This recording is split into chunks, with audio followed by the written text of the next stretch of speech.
This video is brought to you by MPB. Hey everybody, and welcome to a new video. Have you taken up an interest in photographing landscapes and don't know where to start?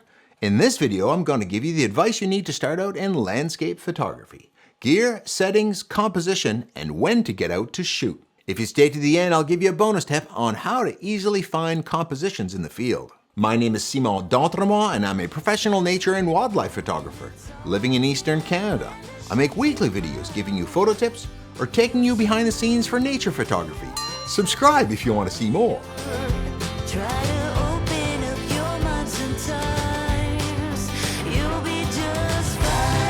So let's start off by looking at the gear that you need for landscape photography. The good news is that gear needs for landscapes aren't as onerous as they are with sports or wildlife, for example, which needs fast cameras for action and expensive long lenses. For landscapes, gear needs are thankfully more modest. Let's start with cameras, and the good news is that many cameras can do the job.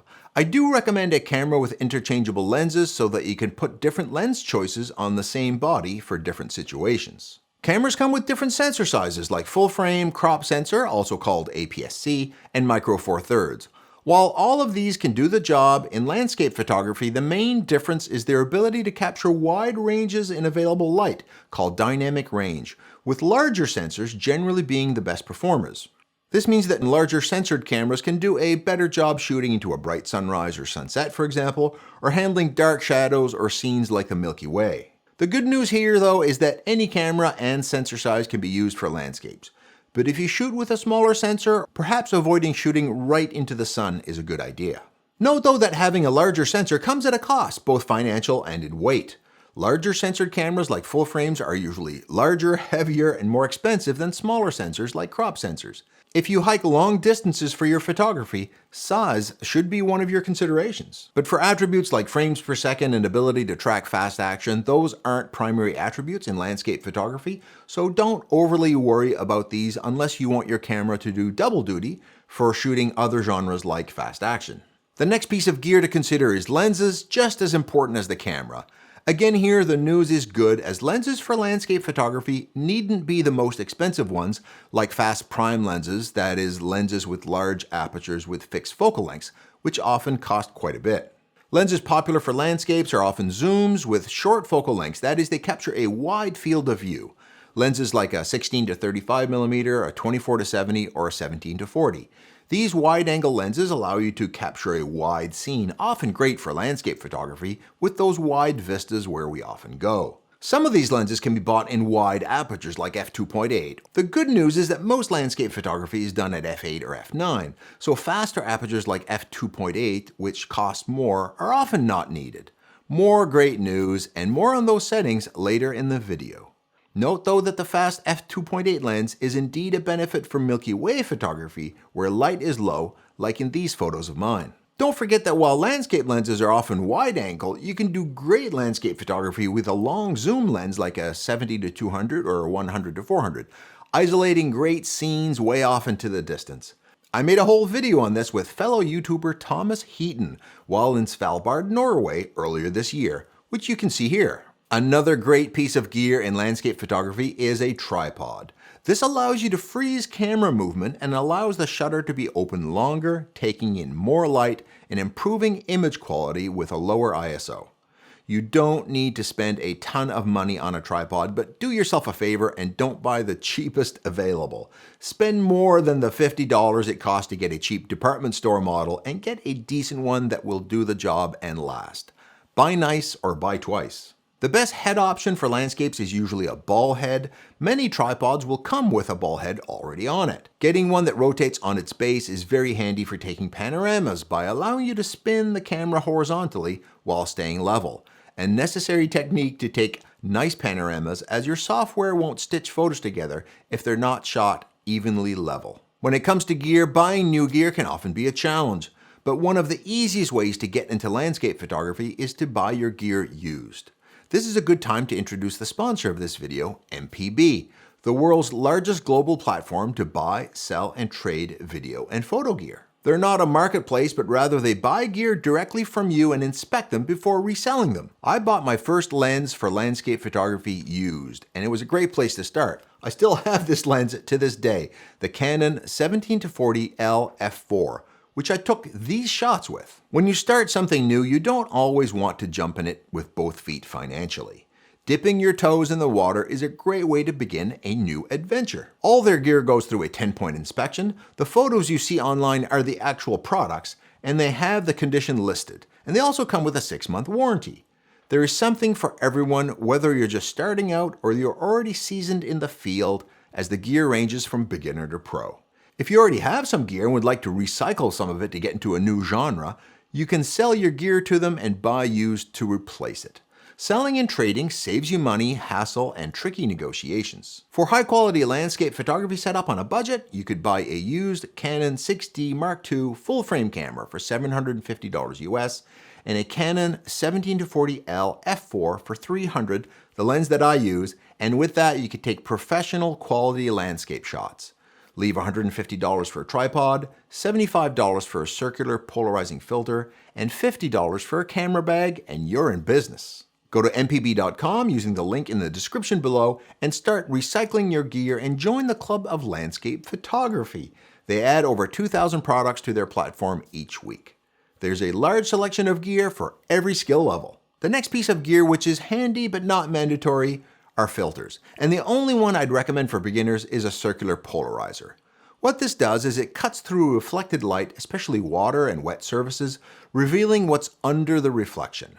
Rotating the polarizer allows you to adjust the brightness and amount of the reflection. Whether or not reflected light is adding or taking away from the shot is an artistic choice, not a right or wrong answer. Some photos look better with reflections in the water or on leaves, others look better without. It's your choice. Circular polarizers can also change the look of the blue sky and clouds, adding contrast to the sky with deeper blues and clouds that pop. Okay, now let's get into settings. The first and easiest setting to nail down is the aperture. There's a saying in landscape photography, f8 and be there. The goal here is to tell you that you need to get out there to get shots and that f8 will work just fine for an aperture most of the time. f8 works because 1, a small aperture provides a deep depth of field, so most of the scene will be in focus, which is often what we want in landscapes, and 2, many lenses are sharper, stopped down to f8 than shot wide open at their largest aperture, like f4, so f8 is a win-win. The second setting that isn't too complicated is the ISO. Given that we're on a tripod to keep the camera steady, we can use a very low ISO like ISO 100. This will provide a long shutter speed which will allow more light onto the sensor, improving image quality. If there's something moving in your photo, like grasses or leaves on trees, increase your ISO so you can get a higher shutter speed to freeze that movement. And finally, the shutter speed should be what it needs to get the photo properly exposed. It could be 1/100th of a second or half a second, depending on the situation. Since the landscape isn't moving and neither is your camera because of the tripod, the shutter speed isn't that critical, as long as you choose the one which properly exposes the photo. Note that intentionally long shutter speeds can be used very effectively on moving water, for example, like waterfalls, to create the impression of movement. That's a topic for another video. The next thing to nail down in executing a landscape photo is to get the scene in focus. There's a trick to getting this done though. Set your camera to use a single focus point and point that spot to a spot 1/3 into the scene. Most wide-angle lenses have more depth of field behind the focus point than in front, so this 1/3 technique increases the odds that the whole scene will be in focus. The next step is to get out there in great light to take great photos. Now, it's true that sometimes you can get pretty photos in the fog or on cloudy days and less than ideal conditions, but when starting out and learning the ropes, sunrise and sunset are your friends, and the midday bright sun isn't. The midday sun washes out all the color from your scene and makes the scene look flat. On the other hand, sunrise and sunset, and the hour after and before respectively, called the golden hour, has great light with beautiful color and the right amount of it too, as it's soft and not too harsh. This is the easiest time to make a scene look pretty. But important as time of day is weather. Landscape photographers are always checking the weather. Once you've found a good spot, you need to find a good time to go align with the weather that you want. Fog can be great for some locations, but when starting out, cloudy days gives you flat-looking landscapes, and clear blue skies are boring. Partly cloudy is your best bet for weather to get nice colors and great shapes in the sky, so look for this in your weather app. Now on to composition. Talking of making things look pretty like we were, not all great scenes make great photographs. What's that, you might be saying? Let's take a view out into the vast ocean with a blue sky above and beautiful blue water below. This is a photo of nothing. No subject, no features, no movement for your eye through the scene. As amazing as it was in real life, it just doesn't make a great photo. To make great landscape photos, you need great compositions. Find places with subjects that are pretty or interesting, or find ways to present them in interesting ways. Some examples are reflections, leading lines, and exaggerating a foreground element in the scene. Think foreground, midground, background. Now let's put everything we've learned so far and put it together in the field. First, find an interesting subject and go to that scene at the right time of day, like this lighthouse at sunrise. Set up your tripod and camera on it, like this. Set your camera to manual and frame the shot that you want to shoot, maybe with an interesting foreground element. Use the level in your camera to get straightened out. If you have a zoom lens, zoom in and out to get the proportions right for your subject and foreground element. Getting close to the foreground element can make it more prominent in the scene, a great technique. Set your aperture to f8, ISO 100, then adjust the shutter speed until the scene looks well exposed in the back LCD. If using a DSLR, you can use the mirror lockup to see the scene in real time and to take test images.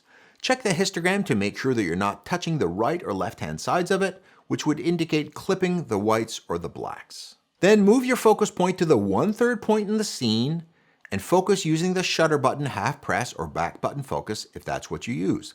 Some cameras will allow you to touch the back LCD. Use the 2-second timer or shutter release to take the photo. This will ensure that you don't shake the camera when you press the shutter button, which could make your image blurry at these low shutter speeds. And voila, you've taken your landscape photo. Processing the photo in software can help you bring out the best from your shot. And I promised you a bonus tip. This one is to help you find interesting compositions in the field.